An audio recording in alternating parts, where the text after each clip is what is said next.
Good evening. You all have sworn to represent the interests of Irvine residents who are your constituents. There are many examples of our City Council representing the interests of developers and special interests at the expense of Irvine residents.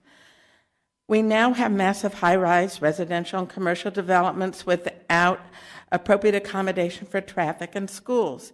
You have said that you're opposed to raising taxes, yet Irvine residents are now paying huge Melrose taxes for decades in order to pay for infrastructure that developers used to have to pay for.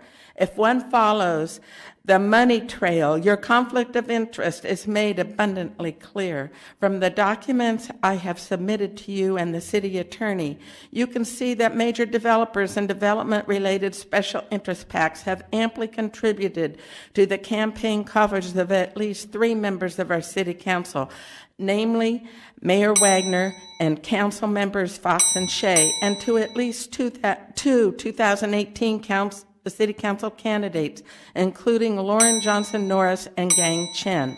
You have even acted to place an initiative on the ballot that would deny Irvine residents the right to vote on development projects, and thus would serve to invalidate the ballot initiative requiring voter approval of Irvine development projects that Irvine residents are seeking to place on the ballot. How much more undemocratic can you all get?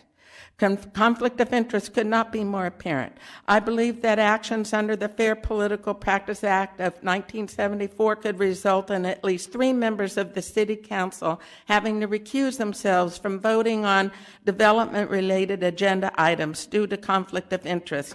Question: what happens when the 3 council member quorum requirement cannot be met on development-related agenda items? Maybe it's time to initiate recall elections, do you think? Note, the Los Angeles DA has filed action against developers for just this sort of influence peddling. Mr. Mayor, you said that you cannot communicate with residents due to Brown Act restrictions.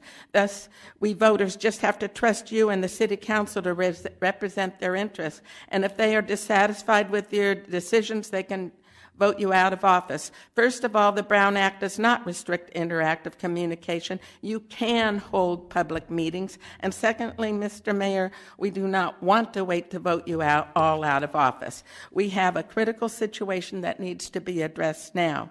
The media, social media, and a rapidly growing number of Irvine residents are watching closely. We are well aware of the fact that you are shirking your responsibility to your constituents. Thank you.